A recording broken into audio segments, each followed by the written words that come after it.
All right, hello everybody. Welcome to class.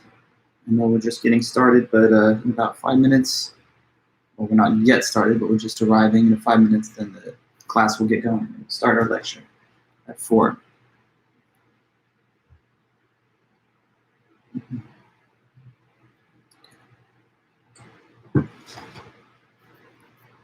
But good to see you guys. Hope you've had a good week so far, and looking forward to the little holiday.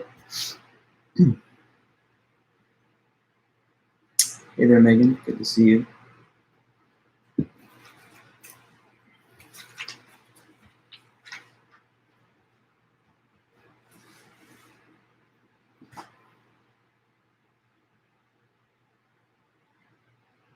Hi, Rose. Welcome back.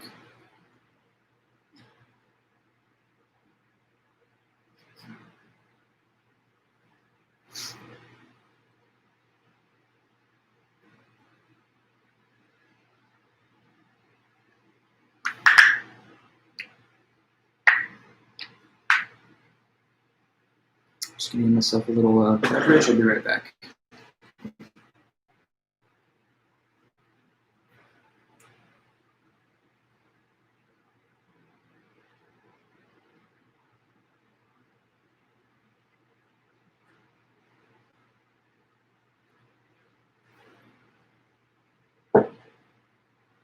Hey there, Maya. How's it going?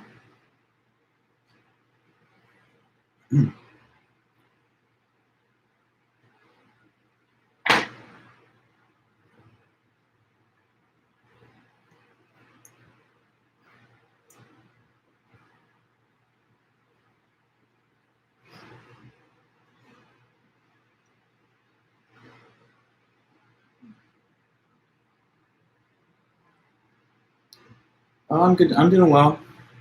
It's going to be nice to have a little time off, I guess, for the holiday. I don't have any kind of big gathering planned this time, just a kind of small, very, very close-knit family meal so that we don't, take any risks or whatever. Not going to travel. But yeah, I'm looking forward to some time off and finishing out the semester strong. But I guess I can't complain. Hi, Fernanda.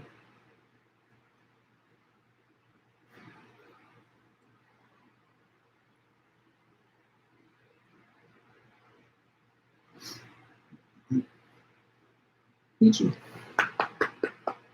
Come here.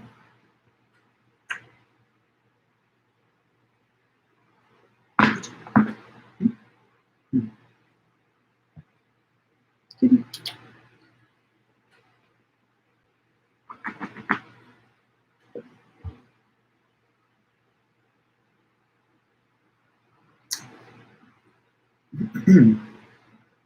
Hey, Peachy.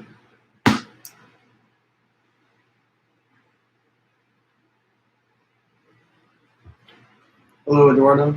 Good to see you.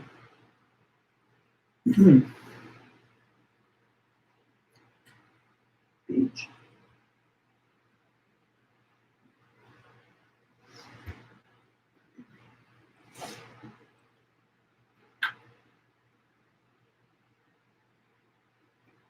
Just another minute or two, and then we'll get things going. No, Peachy.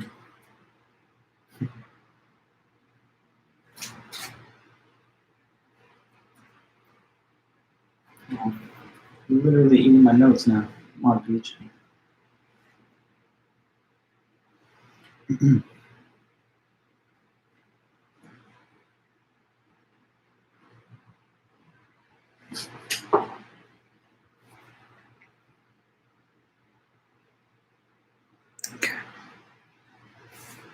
She's never far from me whenever I'm lecturing, so you guys don't always see her, but she's just walking around on the ground. Or Eddie. But sometimes he likes to take a nap while I'm doing these classes. Hi, Ryan. Hey, everybody. Good to see you all. Okay,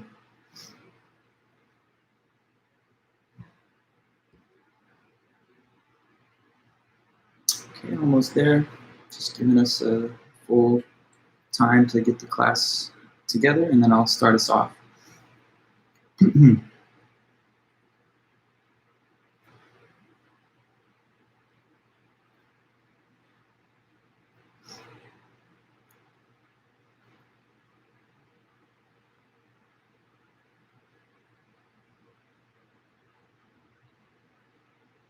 Okay, guys, it's pretty much 4, so let's just get things underway. Welcome back. Thanks, everyone, for being here and also for recently taking the third quiz on Tuesday. So this is just one more meeting before we head off for the Thanksgiving holiday next week. And I want us to get started on Chapter 9. That's the plan. So I'm just going to kind of review for you what we've covered so far, just briefly, and then kind of introduce the new chapter for you, and then we'll have a few meetings on this new material. Hey, Natalie, how's it going? So we started the class just talking about basic fundamental concepts of logic, like what even is an argument, what is the difference between an inductive and a deductive argument, what is deductive validity, what is soundness, what is inductive strength. We talked about what are premises, what are conclusions. We talked about what are some different types of sentences, conclusion indicator words, premise indicator, hey, me.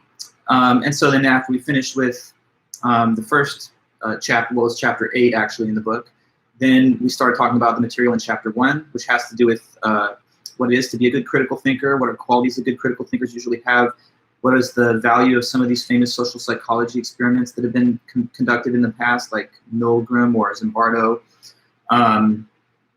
And we talked about what are some of the barriers or obstacles to being a good critical thinker, also what are some of the benefits of it for you.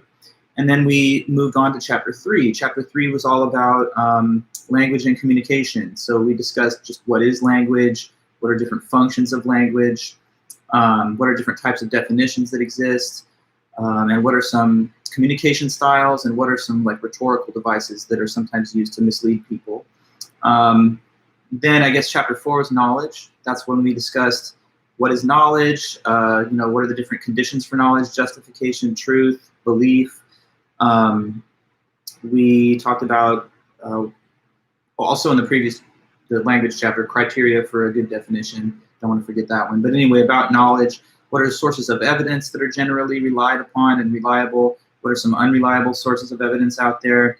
How to evaluate the testimony of experts, the CRAAP CRAP test that the textbook refers to as a way of evaluating the quality of information that you're doing research with. What are some research resources? And what are some of the cognitive and perceptual errors that we can make that sometimes block us from getting knowledge? And then chapter 5 was the last one, well, not the last, most recent one, but after that, chapter 5. Chapter 5 was all about fallacies, as we know, learning what the different types of fallacies are and how they're basically logically flawed arguments that have logical errors or flaws. So we talked about 20 of those, and we spent a good amount of time on that. And then just now we've wrapped up the chapter 12, which is all about science. What is the definition of science? What are some of the important early figures in the history of it in the West? What are some of the assumptions in science? What are some limitations that it has? Qualities of a good scientific theory or hypothesis? And what is pseudoscience? Okay, so we covered a lot of material so far in the whole semester. We got just one last chapter left, okay? And so we're going to start with that today. And it's chapter 9 from the book. So the topic in chapter 9 is all about what's called ethics. Ethics. So last but not least, it's ethics. And today's meeting, because we have 3 meetings that we're going to use for this, so we got a lot of time to cover the material. I want to kind of, take it slow and deliberately and just get a bit of a discussion started to start it off, and just kind of see where your head is at or where your knowledge is when it comes to the term ethics. So if you were being asked, I guess you are being asked, what do you think ethics means? What's this word all about? Even if you don't have a very definite idea, what would you say is a ballpark response to that? What do you think ethics is about? What kind of stuff or subject matter? What is this topic, ethics, in other words? To talk about ethics is to talk about what sort of stuff you think. Just I mean, you've probably at least encountered the word or seen it used. So I would guess that someone's got a thought on this. What do you think? What could ethics be about? Okay, Ryan, you say controversial, so things that people may disagree about. Sure. One aspect of ethics is the phenomenon of moral disagreement, but we can say something, I think, a little more precise also, because disagreement, but about what? We could disagree about what's true or false, but controversy, okay, right and wrong, good, L. Jasmine, how we as humans should act based on morality, yes, very good. The morality of our beliefs, exactly. So, I see, Ryan, the two pieces of your comment are, separated. Controversial topics, right? Like you're thinking maybe gun control, abortion, environment, or whatever else. Yeah. Okay, Amaya, you say behavior. Eduardo, the morality of our beliefs. Okay, so all these things are in the right ballpark. We're all kind of hitting on different elements or aspects of this idea. So let me just bring it all into focus now and make some more specific info about it for you. So ethics is the study of morality and moral concepts.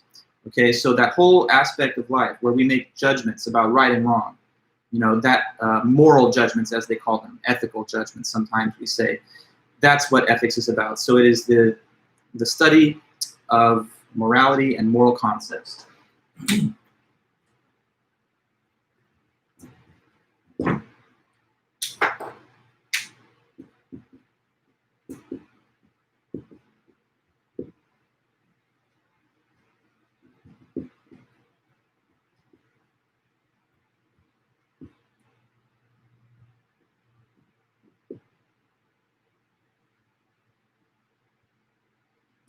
So that's ethics. It's a major aspect of human life, and perhaps it's unique to human beings. I don't know. I mean, animals may have some kind of vague sense of justice that is exhibited in some of their behavior, but nothing like humans, where we invent entire systems of criminal justice and jurisprudence to hold people accountable to some kind of shared sense of how people ought to act and what they should be allowed or not be allowed to do.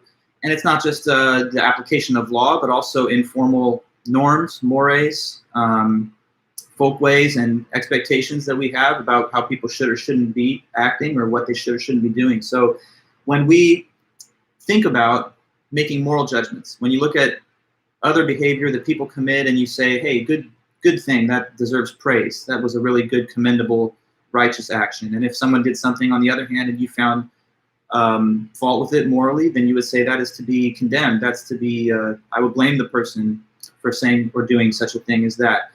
Whenever you make moral judgments of a positive or negative type, whatever kind, you're thinking about ethics. And sometimes, of course, you're the moral judge, judging either other or your own behavior. Or sometimes you're the subject of moral judgment, either by others or institutions or even society at large. So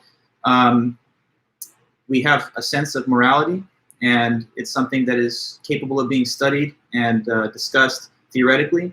So philosophy tries to bring some precision to the discussion of what's right and wrong. And you're going to learn that there have been different theories developed over the centuries about this concept, and there are competing and even rival approaches to what constitutes moral good or bad behavior. So just giving you like a big lay of the land, kind of a general overview. We're going to spend 3 meetings talking about ethics, and so you just know, ethics is the study of morality and moral concepts. So let me now kind of try and expand on the discussion even more. What are some other words, buzzwords maybe, that strike your mind when you think of the words morality or ethics? Is there like perhaps a pair of terms or concepts that are like opposed to each other, but that seem to have some kind of moral significance? I'm just fishing around to see if you can give me any other highlighted phrases or terms that are applicable to ethics. In ethics, we talk about the nature or concept of what things. We've said it's morality, but like now further detail. Morality has to do with, some of you have already said some things like along these lines when I first asked about ethics. Okay, good, Jasmine, right versus wrong. So I'm going to just draw this dividing line, and I'm going to kind of put like the pair of contrasting moral concepts on either side. So right versus wrong, that's one moral distinction. Sometimes a person looks at action or policy or whatever the case may be, and they say, well, it was a right, good thing, and other times the same kind of judgment would lead towards the conclusion that it was wrong. There's, okay, I see other things here. You've written good and evil. Sure. I mean, evil is even, I feel like, more potent a term than just saying bad, like morally bad. But fair enough, yeah. Good, evil. I see you say, Eduardo, justice. Justice versus what? What's on the other negative side of that dividing line? If you had to say. Anybody can say, but what do you think? Because I'm trying to go with pairs, basically. Justice and injustice, right? That's another binary opposite pair of moral concepts or terms.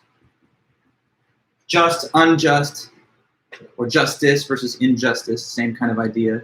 Sometimes a person thinks that what was done was just and justice was done. Other times a person says it was a miscarriage of justice, that was unjust, and so that's another way of looking at a moral situation and evaluating it. We can say good, bad, right, wrong, just or unjust. There's definitely a couple more. Maybe anyone else can throw one or two more out there at me, or I can sort of stimulate it from you if you don't give me something. What do you think? It's along the same lines, you know, right, wrong, good, evil, just, unjust. No,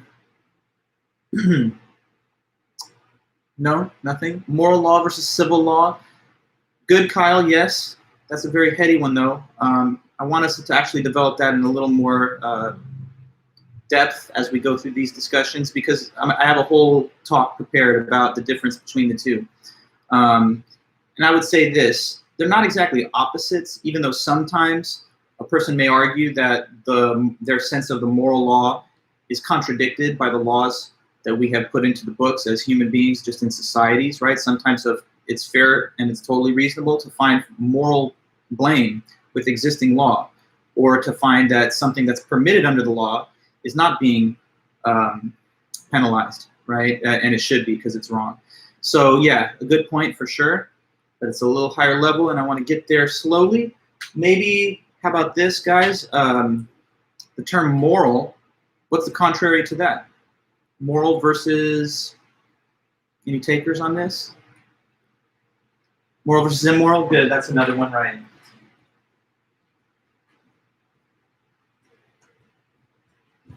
Okay, so, you know, the list goes on, and it's really no, it's kind of an artificial stopping point, but we got to stop somewhere to move on. So I just add one more thing. Right, wrong, good, evil, just, unjust, moral versus immoral. In general, since a lot of it is about behavior and actions that people do, we can also just describe it as how one ought versus how one ought to not act.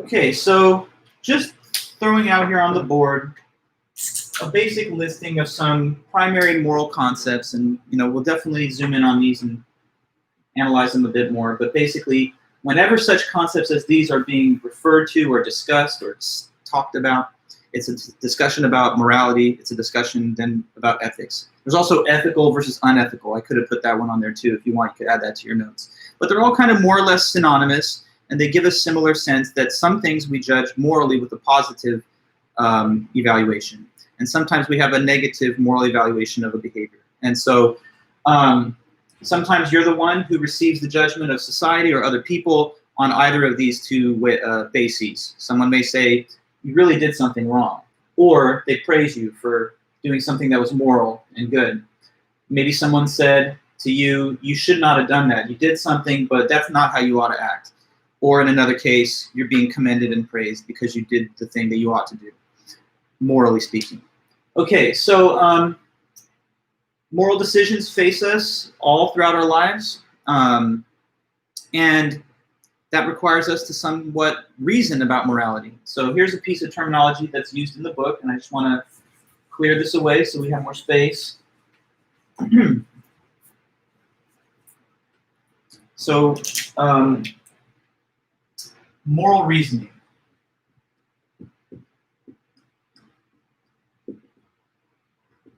Moral reasoning is what happens when you make a decision about what you think is right or wrong, or about what you ought to do or ought not to do, morally speaking.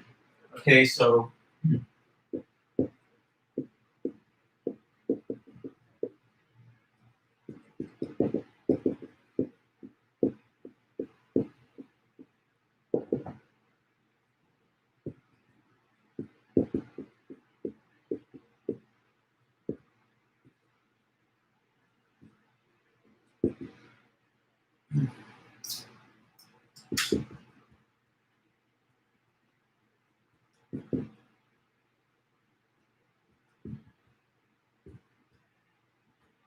moral reasoning.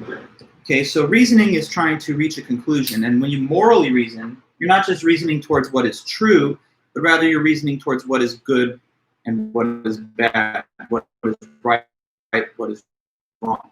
So moral reasoning involves independent thought and decision making. You have to be the judge that judges the moral quality of an action, policy, or practice. And of course, you're at liberty with your own view to judge things as an individual. So we've got different moral judgments, of course, some of us. Not everybody agrees, for better or worse, on all the major moral questions of the day. So just to pick one randomly, is it wrong or not wrong for a woman to be able to obtain an abortion, to end her pregnancy if she wishes to do that? Of course, some people would say it is wrong. There's a pro-life movement, but many other people, of course, disagree and say there's nothing wrong with that, and that even the placing barriers to a woman's access to such a procedure is itself wrong. So that's not agreeing. That's two people with different moral reasoning that have reached different conclusions, and they would probably produce their own kind of arguments to reach or give support for those conclusions. And sometimes moral reasoning has to do with your own individual behavior, which makes it a little more personal, right? You can imagine a person in a tricky situation tempted to do something that goes against their feeling about what's right and wrong, so it sort of strikes against their conscience. Maybe if they were to tell a lie, they could gain a big advantage, but they know that this is a lie that would harm their character in terms of how people perceive them, and it's maybe even something they promised not to lie about. So in a situation like that, the person may be facing a moral dilemma. They're caught between what they think they should do and what maybe they don't think they should do. I can imagine a person, they're thinking about taking performance-enhancing drugs because they want to succeed in an athletic competition, but they know that that gives them an unfair advantage according to the rules of the sport. So they may wonder about whether or not doing this is right or wrong, and whether or not that has any effect on their decision about what they're going to do. So moral decisions face us big and small all the time. Sometimes they have a large consequence, and sometimes they're a little bit less significant. I mean, even if you're trying to decide what friends to have, what causes to support, what issues to give your advocacy towards, you're making moral decisions. And we want to make this moral reasoning process a little bit more self-aware, because a lot of times our moral reasoning is actually undertaken somewhat subconsciously. We end up with feelings, like we just feel that something is wrong or feel that it is right, but we don't oftentimes actively reflect on where these feelings are coming from or what arguments, if any, have led us to these conclusions. So by learning some of the concepts and material in this chapter 9, we'll try to make this sometimes unconscious moral reasoning process a little bit more self-aware, so that you can rationally, if possible, consider moral questions. Okay, and one thing about moral reasoning and just morality and ethics in general is that it's one area where I think people are most resistant to having their views challenged. If you're just having your views challenged about facts and information, sometimes people are willing to say, okay, I guess I got the facts wrong. But if someone's disagreeing with you about what's right and wrong morally, that's where sometimes people dig in their heels and say, well, I'm not going to budge on that because that just goes against my fundamental values or something. But we should at least be open-minded to hearing moral arguments from a variety of different perspectives, because you need to understand, living in this big, complex world, there's a lot of different points of view. And if nothing else, you want to know where people are coming from so you can compare your reasoning and your conclusions against theirs and have a meeting of the minds at a minimum. So we'll try to do some of that. Next up, I want to talk to you guys about what are three main kinds of action that are always referred to and mentioned in ethics. So standard division of types of action in ethics breaks down into three. So there are three main types of action in ethics.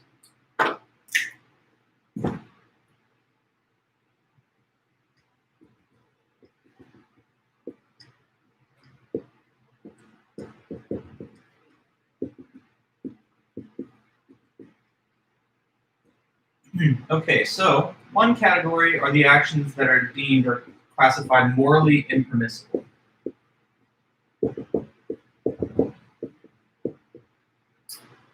A second category is kind of just the reverse, and those are the actions that are morally permissible.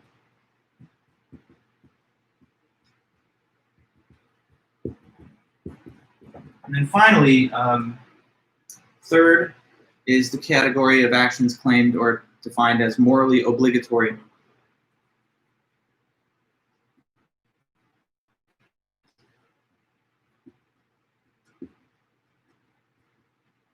Okay, so three main types of actions in ethics, and we're going to go over these, define them, and try to think of examples too.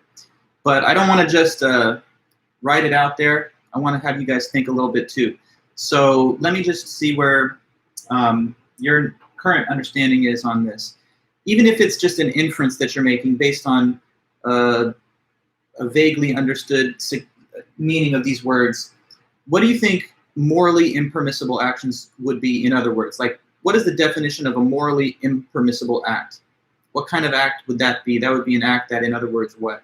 If it is morally impermissible, what do you think that just means? Okay, so Jasmine, you say something you are not allowed to do according to morals. Good. So you're looking at the word, you're seeing impermissible, like permission is not given, it's not permitted. And that's right. So it is an action that is morally wrong. And it would be, I guess, informally, we could say it's something that it's not okay to do. Doesn't mean that it's not like physically possible for someone to do something like that. Of course, people are able to commit morally impermissible actions, and sadly, oftentimes or sometimes people do. So we're not talking about what is like possible, but rather what is morally permitted. And so morally impermissible actions, yes, correct, Jasmine and Pearl, they are things that are just morally wrong and they're not okay to do. Okay, so acts that are wrong in the moral sense. And just to give a second look at that, they are just not okay to do. Morally, at least, they are not okay to do. So let's see. You say, Eduardo, an action that has been ruled that can never be moral. Correct. I mean, when you say has been ruled, it sort of makes it seem as though you think there's like some court of authority that issues the ruling. But moral judgment is something that we can do as a community, and we do when we pretty much institute laws and legislation. But it's also something that can happen at an individual level. And then in that case, you're the judge making the ruling. Okay, so I want to spend another moment on this by asking you if you can think of what could be some like clear examples of morally impermissible behavior or conduct. Like, what do you think would be a type of action that would obviously fit there into that definition and probably would not be disagreed on? Okay, going way up towards the top. Good, Jasmine. Murder. Yeah, so to kill a person who does not deserve to be harmed or killed, that's certainly one of the worst things that a person could do morally. So as we talk about morally impermissible actions, I would argue there's probably like some degree of variation in how bad the thing could be, murder being one of the worst. But of course, there's other things too. You're mentioning kidnapping a person. Sure, obviously, yeah, if a person's kidnapped, taken against their will, you deprive them of their liberty, and you don't have authority to do that over the person, right? So that's wrong. Rape, very clear example also. Yes, forced sexual intercourse against a person without their consent. It'd be hard to imagine a thing that's more of a violation of another human being, and so that's certainly not okay, and that is wrong. So you guys have gone with some pretty heavy examples to start: murder, kidnapping, rape. Sure.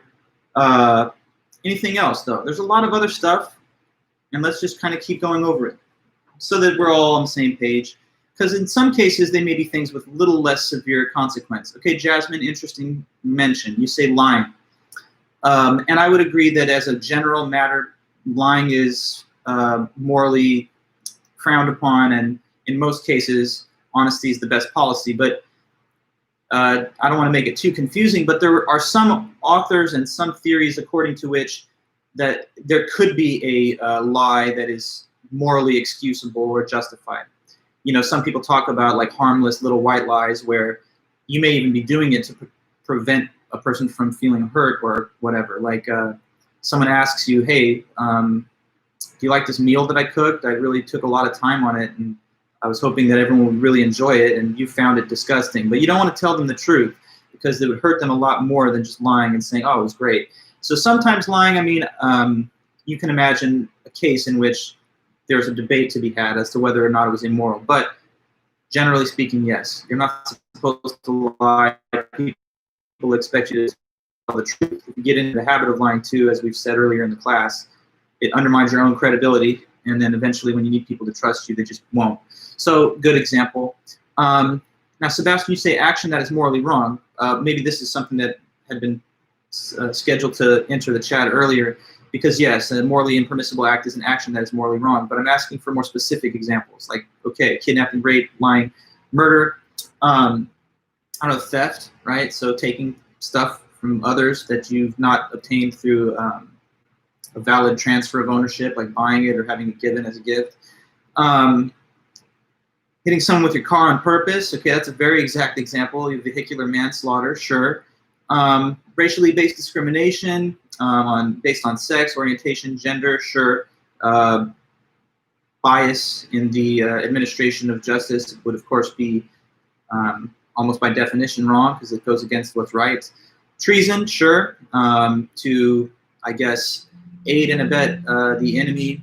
To give, what is the word in the Constitution? To give aid and comfort to the enemy. Certainly, I would say so, especially in a country where you depend on some type of unity around basic principles. So there's a lot of examples. Some of these things are worse than others. I mean, we could even go further along on the scale, like genocide, you know, Holocaust, torture, and then, of course, lower down on the scale, I guess, we have the occasional act of lying or cheating in a way that doesn't cause too much material harm, but it's a violation of standards that are supposed to be enforced. Okay, so a lot of cases. Now, we're going to move on to the next. Morally permissible. This is the reverse of the morally impermissible. So basically, the definition can be probably even inferred from what we've said so far. So these are things that are wrong, and they're not okay to do. What do you think a morally permissible act is? What's the definition of that? The definition of morally permissible would be what, for example? Well, not example, but just definition, right? So things that are right and that are okay to do. Okay, Jasmine, I see what you're saying, and I see you too, Natalie, that there are acts that are right. Now, I'm not really disagreeing with you because, of course, the word right is somewhat a natural contrary to the term wrong. But I think we could say it a little more minimally, because when you think of the word right, sometimes it fills your mind with like ideas of really noble acts of sacrifice, like going out of your way to do things that benefit people. And surely, yes, those things are morally permissible. But in addition to that, there's all those things that don't necessarily have any major impact and maybe don't even provide much benefit, but they're not wrong, okay? So I would just say it as follows. There are actions that are not wrong, and yes, that they are okay, morally speaking, to do.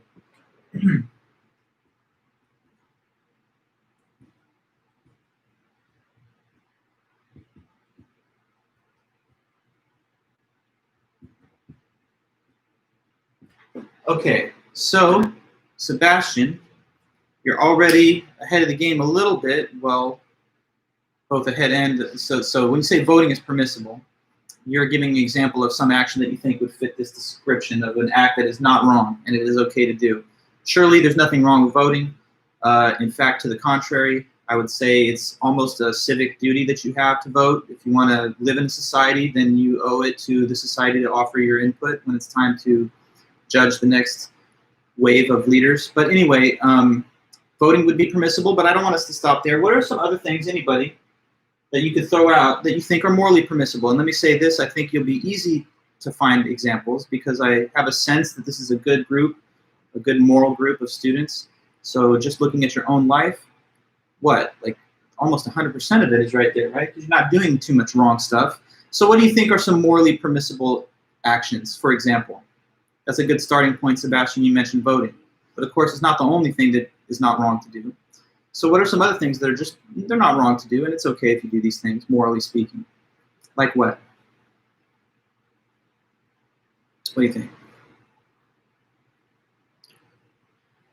Or are you like, wow, I've never done anything that wasn't wrong, so this is actually stumping me?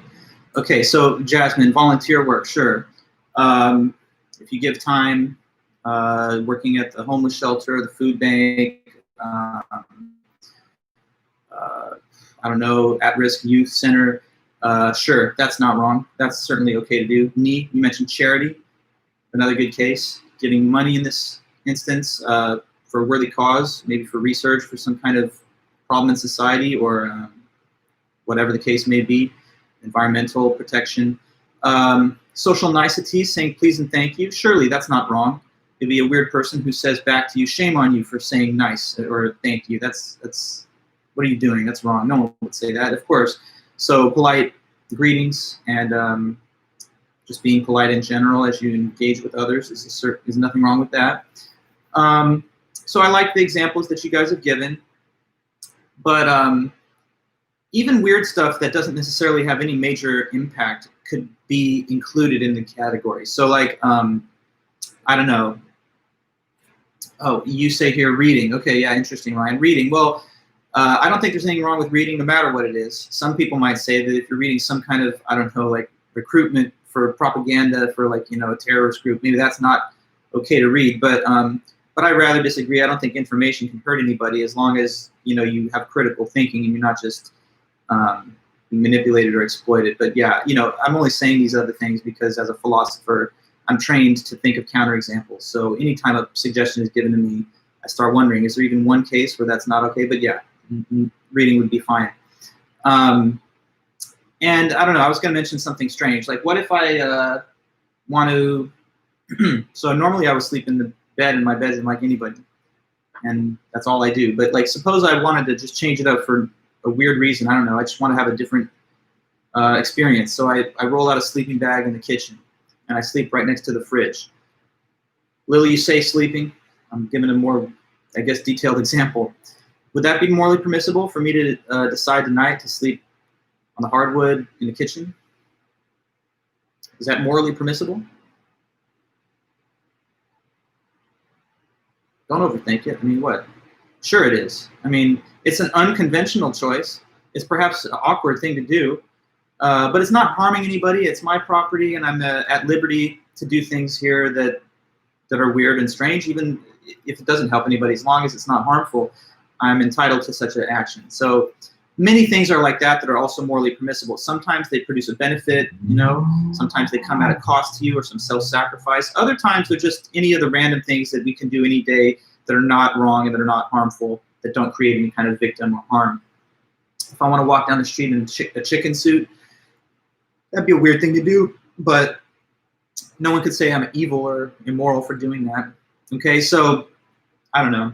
I'm wearing this watch. Was it morally permissible for me to buy the watch? I would say so, because it was my wealth and I could spend it as I wish. But you know, you'll hear moral arguments about all kinds of challenges to the question of what are the morally permissible and impermissible acts. So if you ever actually do take another class in philosophy, maybe you'll study ethics.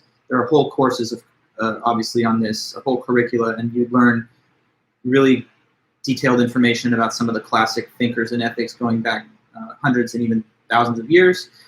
But I'm just hoping you guys scratch the surface a little bit. Okay, so one more case here.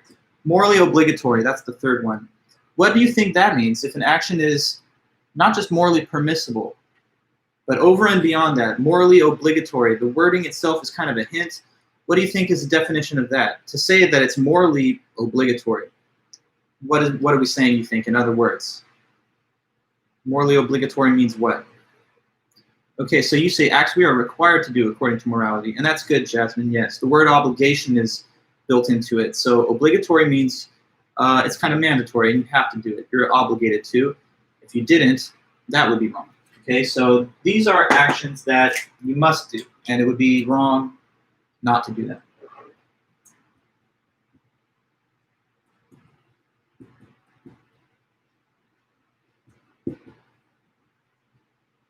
In other words, yeah, wrong or not okay not to do. Okay, so morally permissible, you're permitted, you may do so. But obligatory, you must do so. Declining to do what's obligatory is wrong. So this one maybe takes a little bit longer, or at least at first it might seem a little harder to fish an example out, but what do you think could be a fair example, even if it's just a guess or a stab at it? What do you think would be something like that in a morally obligatory act?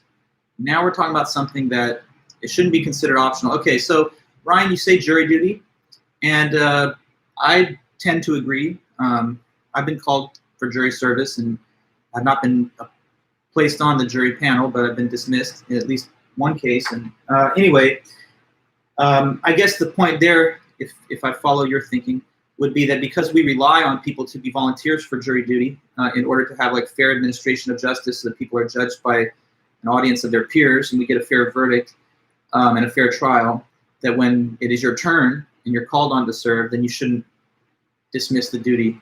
Now, I can imagine there are probably possible viewpoints that exist somewhere in the world according to which the entire criminal justice system is itself corrupt and participation in it is wrong. I would never think this, but I'm trying to imagine a person who might find fault with the claim that jury duty is a moral obligation. I imagine someone saying like, oh, well, if the whole justice system's corrupt, then participating in it is participating in something corrupt. But that would be, I think, too extreme, of course. Now, Jasmine, you say calling 911 when someone else is having an emergency. Okay, now that is a debated point, actually. Some people, like Peter Singer, who's an Australian still living philosopher, he has a very complex and I think powerful argument that that when you have the ability to easily prevent something very bad and it doesn't really cost you anything, then you should be morally obligated. He gives the case of, like, say a child was drowning in a pond and you're the only passerby as the child's crying out for help. If all you have to do is lean over and reach it down your hand so that you can pull them up out of the water, he argues that that should not be just looked at as something that you may do, but you also have the liberty to act otherwise. He thinks that would be a moral obligation. But to give you a full account of this debate, some people don't agree on that. Some people think that your liberty to decline to intervene is just as important, and therefore you cannot be morally obligated to render assistance that you would prefer not to render. So I would think that you should feel morally obligated at a minimum to call 911 when someone else is having an emergency, like we've talked about that in the Kitty Genovese case. But some people believe that that would encroach too much on your liberty rights and therefore not be an obligation. But anyway, just something to discuss. So much else could be added. We could say, how about this? This one's, I think, easy. You eat the meal at the restaurant, right? And then they've given you the bill. Would you say that it's morally permissible or morally obligatory to pay the bill? What do you think on that? Well, I'm giving you a softball, so I hope it's not too hard, this one, right? You ate the food. Now the bill has come due. So what do you say on that? Obligatory, sure. I mean, if you didn't pay at that point, it would be basically theft from the merchant, and you've gotten the value of the good or the service. So it's not just paying for the restaurant, but paying for any service or good that's already been provided onto you. So yeah, we can say more. Notice this: a moral obligation can also be something where you've generated the moral obligation by means of a promise. Okay, so one easy obligation generator is promising something. When you say, I promise you, I swear, you have my word, that takes away the permission to decline to do it. By promising, you now obligate yourself to follow through. Now, people don't always keep their promises, unfortunately, but when they don't, they've not done something that they should have done morally. Notice, though, okay, now, Sebastian, you say giving blood. I would think that that's a little bit over and beyond the call of duty. Your moral duty can't obligate you to give blood, I think, even though it's good to do. Mentioning that case almost makes me think of a fourth moral category. I don't want to add too many concepts for us to have to remember, but sometimes there is another category which is called supererogatory actions.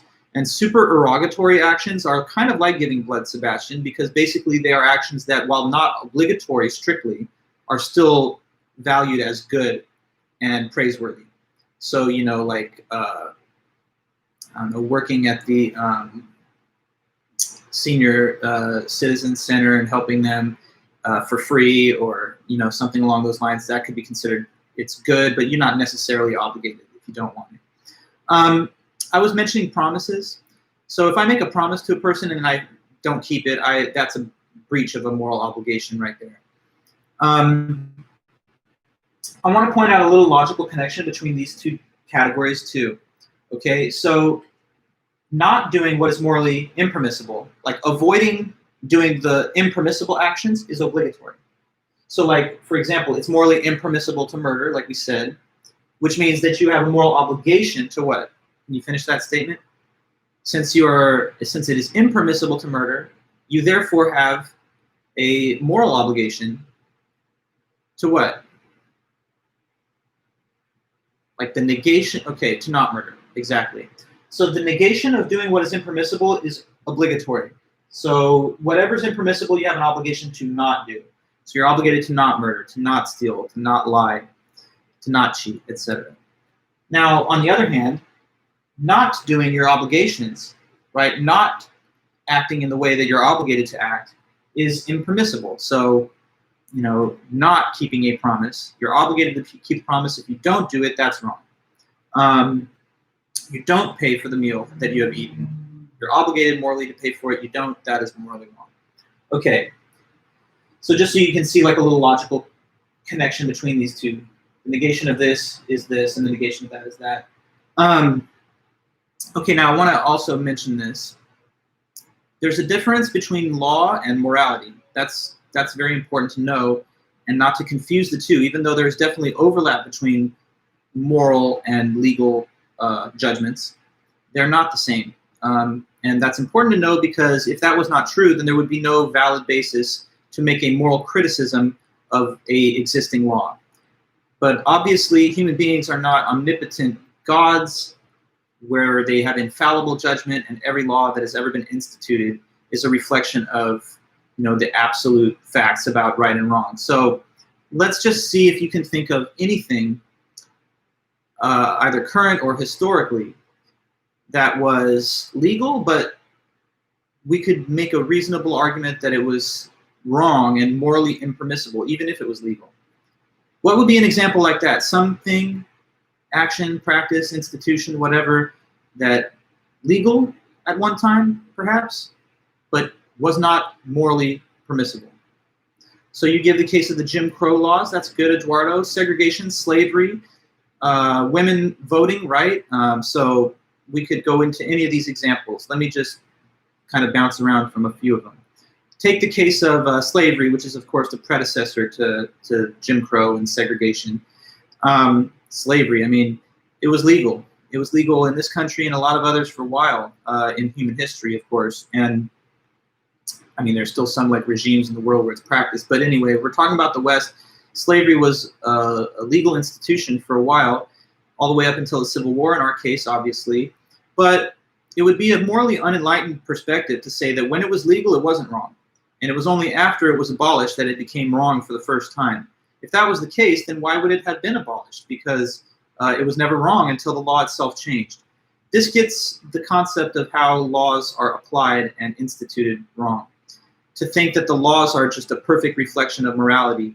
Because the legislator, he or she, is the one who has to make a judgment as to whether these laws should even be appointed to law or rejected. So when you think about morality, you should think about it from the perspective of the individual legislator of the law, rather than the subject to the law. Instead of just saying, well, you know, slavery is legal, for the sake of discussion back in the 1800s. Someone says slavery is legal, so I can't question it morally.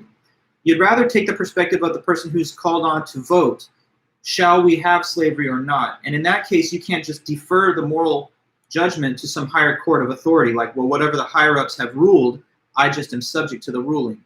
Now we ask you to be the moral judge and think in these terms. Is it good for there to be a law that allows this practice? Or is it not good on a moral basis?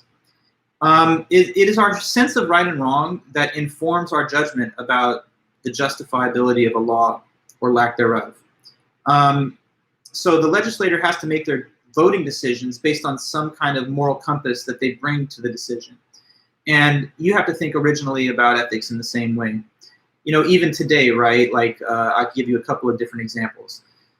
Some people believe that laws that prohibit recreational drug use of some drugs, especially marijuana, right? Some people will say, well, those laws are draconian, they're too punitive, and they seek to penalize behavior that is not in itself likely to cause as much harm as the incarceration and the drug war itself. So some people will say that's a bad law. It's also applied in discriminatory ways, and we see the unequal outcomes in terms of race and incarceration. So, you know, some people could say, look, the law says that you're not supposed to do that, but I don't agree that it's morally wrong.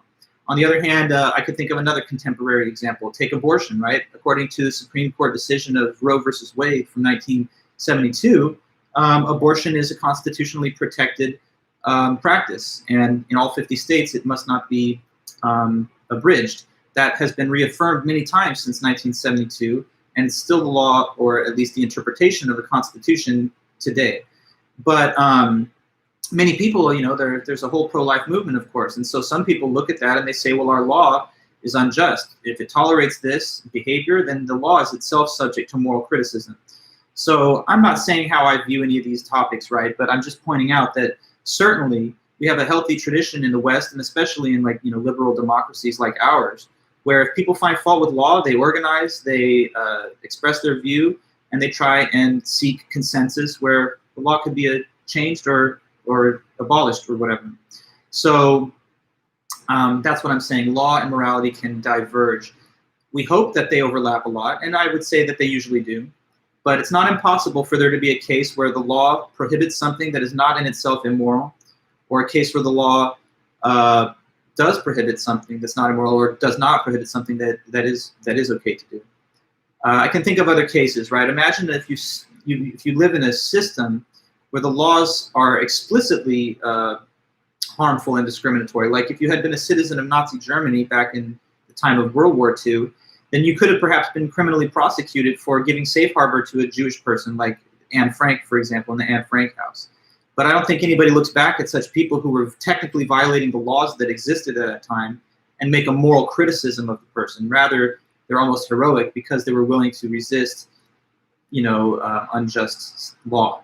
Or if you had freed slaves, like Harriet Tubman did, who I think at some future time is still scheduled to be the person who replaces Andrew Jackson on the $20 bill. Of course, that hasn't happened, but it was supposed to be. It was announced by the Treasury years back. Anyway, Harriet Tubman freed slaves using the Underground Railroad in, you know, the time of slavery, and she was breaking the law according to the laws that existed then. But she's hailed and regarded today as kind of like a hero of history. So I'm just mentioning examples in which you can hopefully see that the two things are not always in perfect alignment.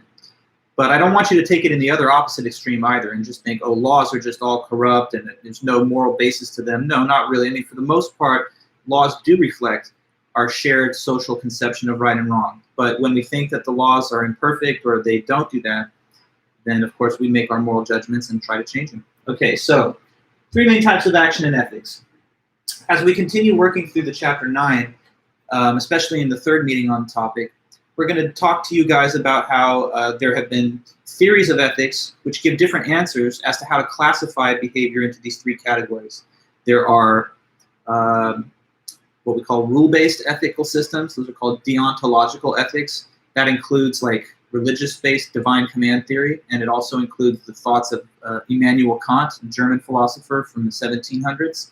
And then you have consequentialist-based ethics, which says that what's right and wrong depends not just on like hard rules, but rather what creates the best consequences and the most overall happiness. So those are just very different competing paradigms, and we'll try to at least touch on them as we get to the end of the chapter 9 notes. Okay, so I'm going to erase this stuff then, and we can continue. The next thing that's gone into in the text, chapter 9, is moral values versus non-moral values. So let me put those here.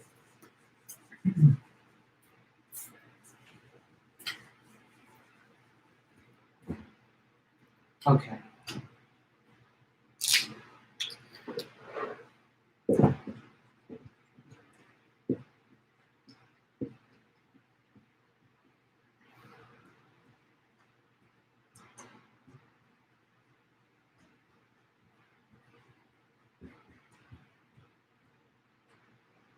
So first off, moral values. And this is all, found in the book.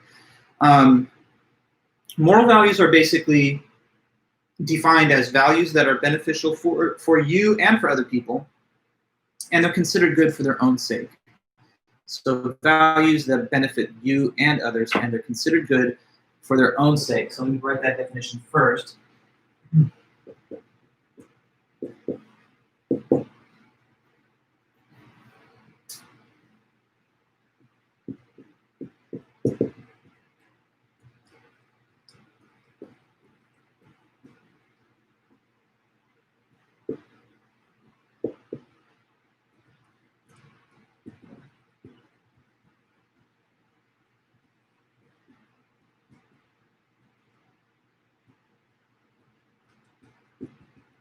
Okay, so they benefit you, they also benefit others, and they're considered good for their own sake.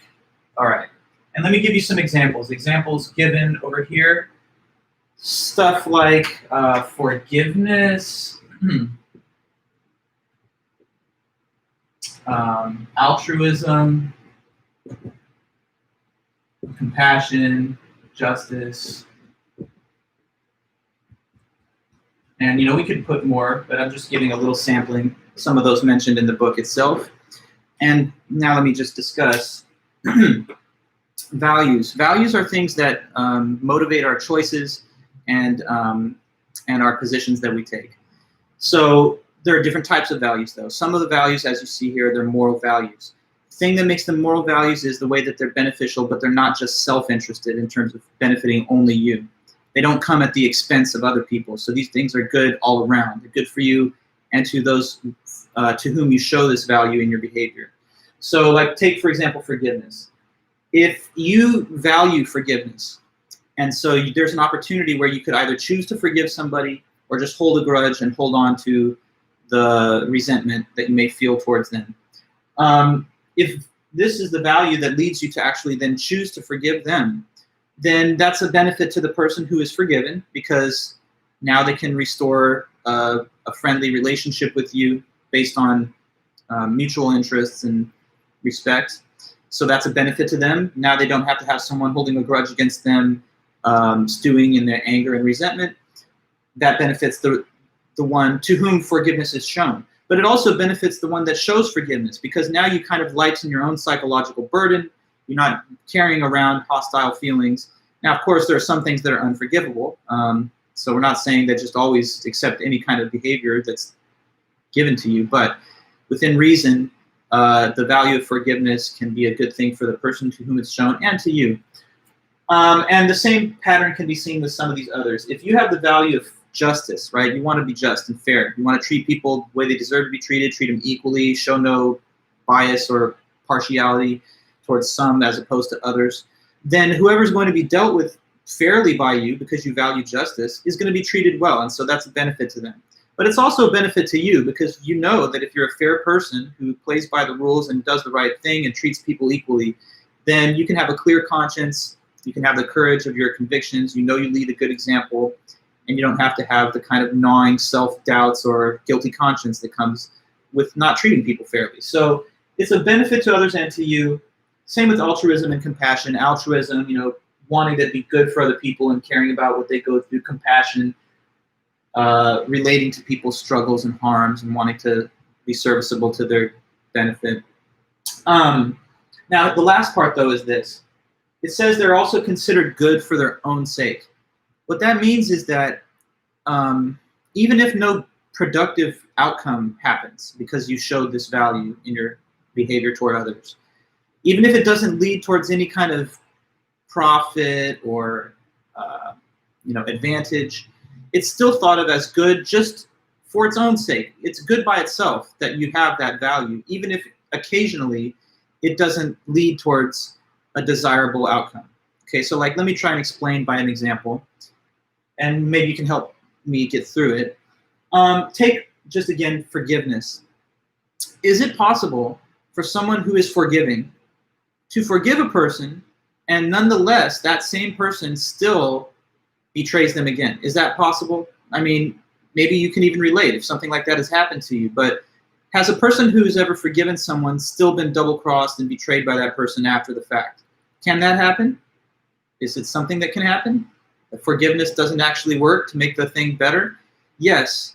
You hope that's not the typical outcome. You hope usually people will respond favorably to being forgiven and act differently. But sometimes, a person will just seek to manipulate and exploit you more. But look, even if that happens, you display forgiveness and they don't reply in kind. Morally speaking, people will still look at you as having done something righteous and having the right values. Good on you and praise to you for being a forgiving person, even though you're in a world where sometimes that's not going to be rewarded. So that's what it means when it says they're good for their own sake. Usually they do lead to a good result and some kind of productive outcome. But even in those occasional cases where they don't, still, we think it was a good thing regardless of the outcome, just on its own basis, because it's a good thing to be forgiving. Similar with justice, right? You treat someone fairly, you give them what they deserve, and you deal with them honestly. And then in return, they're unfair to you, and they totally just disrespect you. That's not always how it works, and I would say that's usually not how it works, but it can be that way. And if it is, we don't say to the person that was fair and equitable, you're bad, that was bad, it was not a good thing for you to be fair. We just say, well, you were treated poorly on the behalf of someone else, but we can't morally fault you for being that kind of person, and that's a good kind of person to be. So anyway, they're beneficial, and even when they don't lead to a benefit, sometimes they're still thought of as good for their own sake. So they're really not the kind of things that people condemn or criticize. Nobody says, you should not be such a fair, compassionate, caring person. But there's a lot of viewpoints in the world, so you'll hear everything. Sometimes people even question and challenge that. Next, though, we got to talk about the other side of this coin, and those are the non-moral values. So non-moral values are they're more self-interested. They're goal-oriented. So these are goal-oriented values, and they're only desired, and they're only good as a means to an end. Sorry here.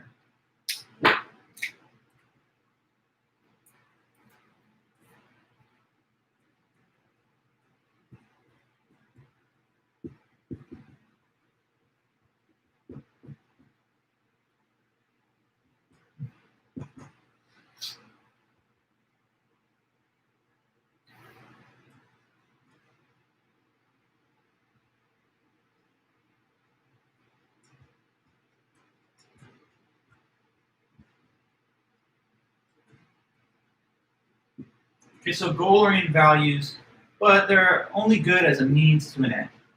Okay, and so let me give some examples here. This includes stuff like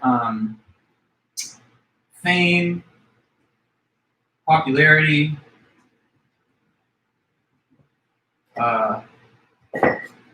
wealth, and prestige. We could add to that. Okay, so these values here, you value being sometimes rich, famous, popular, well-regarded, with a good reputation. That's prestigious. So these are values too, and they do inspire and motivate some of our decisions. Sometimes you do something because you really value the wealth that you're pursuing by doing that thing, or you do something because you think that's going to make me more popular, and so that's the thing I want to do. Now, it's not that these are bad, right? Thing is, though, they need to be supplemented by the moral values as well, because, and the book mentions this, ultimate, deep, abiding happiness, even some scientific studies tend to show is easily achievable or more easily achievable when a person actually does have some sense of community, some sense of value towards things that are not just themselves, and can see value in something larger than themselves. So, I mean, you've seen people that have achieved the greatest wealth, fame, and even in some cases become suicidal or depressed. And in that case, it seems like the fame and the popularity, the wealth or the prestige didn't create the happiness that they were really seeking on its basis. So these are values, and we care about these things, but we only really care about them as a means to an end, like as a way of getting to a goal. And what is the goal? The goal is happiness in these cases, or personal satisfaction.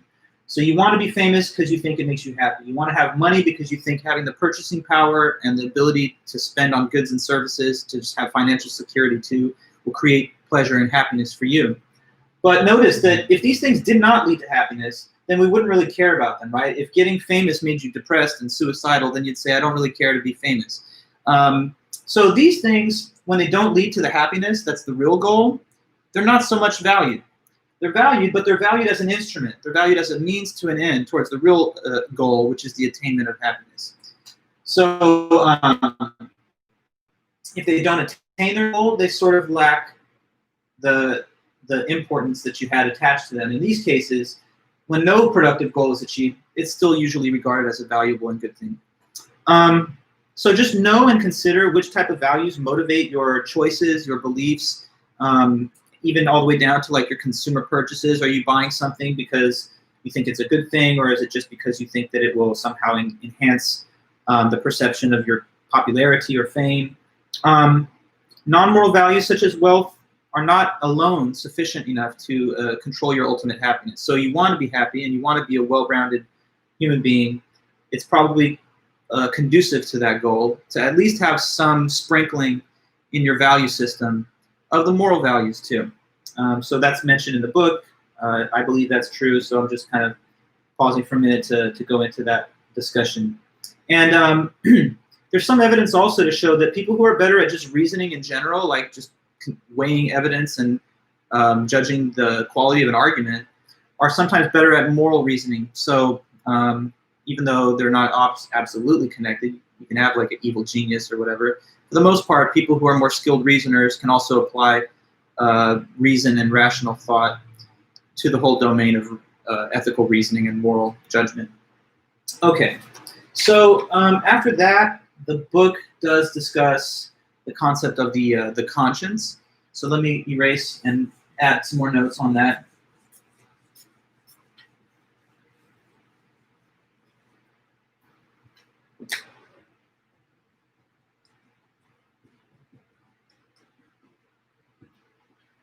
Okay, conscience. So this is a word maybe you've heard before. You know, like a person says, oh, I've got a guilty conscience, or I have a clear conscience. What are they talking about? Well, the conscience, and it's defined this way in the book, is basically some innate source of knowledge about what's right or wrong. Okay, so I get a new set of markers. Sorry for that. I have to keep double checking which one. Okay, so an innate source of knowledge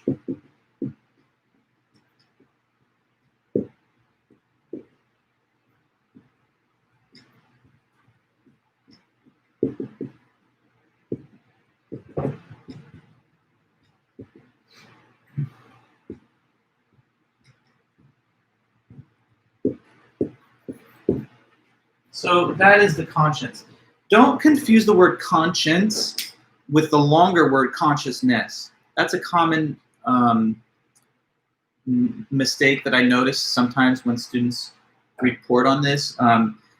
Consciousness is just the ability to even have perception at all. So like the fact that you can see, hear, taste, touch, smell, that you can like hope, dream, feel pain, pleasure, have memories. Just having a mind with conscious activity, that's consciousness. It's like I have consciousness, but this marker doesn't. But conscience is not the same concept. Conscience is a moral concept. Consciousness is like a neurological concept.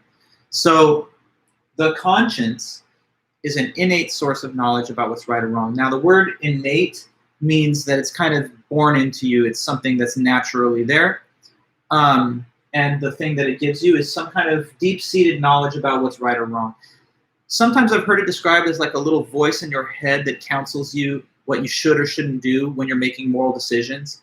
You know, so like if a person was thinking of turning in a plagiarized assignment, maybe their conscience would kick in and start making them feel like, I don't know, I feel bad about that. I don't feel comfortable with that because even though I think I might get away with it or that it might somehow benefit me, it just doesn't seem like it's morally right and my conscience is bugging me. Yeah, Jasmine and Alec, good. Both of you kind of noticed that. Except it's not the it's not really the devil though. It's it's just the angel one, okay? Because the devil would be like trying to tell you, no, go ahead and cheat, just do it, you can get away with it.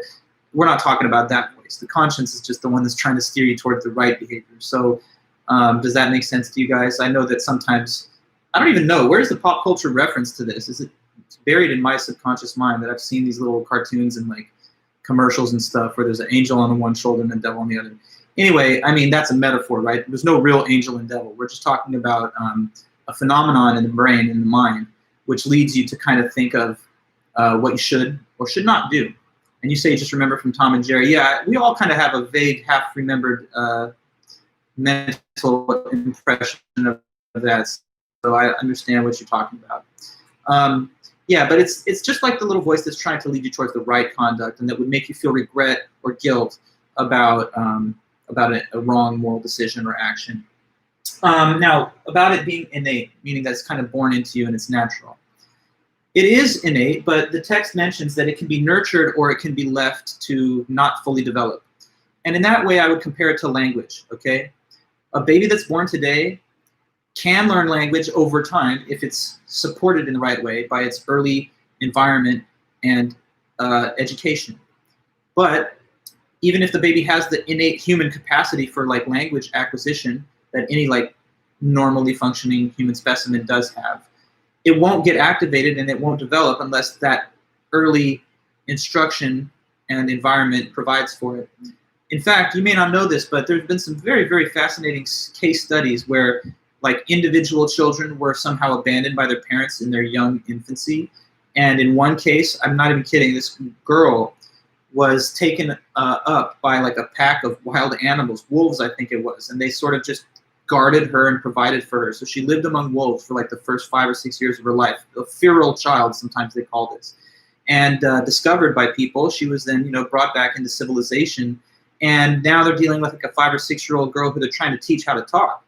And it's not that she had any kind of cognitive disability, but basically because the part of her brain that would have been forming and activating from learning language right at the beginning was just delayed, and she could never actually get it. She could never quite master how to use words to express her thoughts. It's sort of a sad story. But anyway, the point I'm making is that the conscience is sort of like that. You have it within you, but if it's not supported, nurtured, fostered, then it's something that can kind of become weak and ineffective. So sometimes people, I think, don't pay enough attention to their conscience, or they are not reflective enough about the way it's making them feel, or they seek to silence it because they just don't like to have guilty feelings. But you should be willing to listen to your conscience and the emotional or intellectual effect that it has on you, because a person that has no conscience, right, a person that could just do anything and feel nothing about it, that's a psychopath, okay? That's a sociopath, a person who could like kill, murder, rape, steal, burn, loot things, do whatever, and feel no guilt about it. That's not the kind of person that you want to be in this life. So, sometimes people say that, having a real tough attitude where you just don't care about anybody or anything is the best way to get to success. But I think it's contradicted by a lot of available evidence and even psychological studies, which just show that that's not true. So the conscience, we want to be in touch with it and try to pay attention to what it says to us, even if sometimes it's not the most comfortable feeling. It's for our own benefit. A good conscience makes for a soft pillow. That's, I guess, a fair statement, right, Ryan? You want to be able to sleep well at night. A guilty conscience will gnaw at you and bother you, unless you've succeeded in completely destroying it. And in that case, you're just a dangerous person who's probably going to get yourself into trouble and maybe do some harm. So yeah, there's more to say here on chapter 9, but I kind of don't want to rush through it too fast because we have so many more, 2 more meetings to go over it. So I think what I'll just do now then is give us a moment to break, and we'll just talk when we get back from our holiday. So everybody, are we good to go? For now, I'm going to assign the fourth homework over the weekend, okay? And so then you'll be able to know exactly what to do. I don't know if I've announced yet, but I'm going to modify the due date. If it shows that it was due on the Tuesday of the 1st, I'm going to change that to Tuesday of the 8th to provide for one additional week so that we have more time on it. But I'll notify you on that in the email that I'm going to send over the weekend. Is more extra credit going to be offered? That is a good question, Jasmine. I will think about it, and I'll try to get back to all of us about an option for maybe a slight bit more. There's a lot of variation. Some students, many students are doing very well, but I want to be helpful to everybody, including those that are not doing as well. The weekend as in the break, or the weekend as in the actual weekend? Yeah, well, I'm going to send the instructions for homework 4 over this actual weekend, but it will not be due until December the 8th. That's going to be Tuesday, December the 8th, so you have plenty of time to work on it. It's just going to be a short critical analysis of media viewing.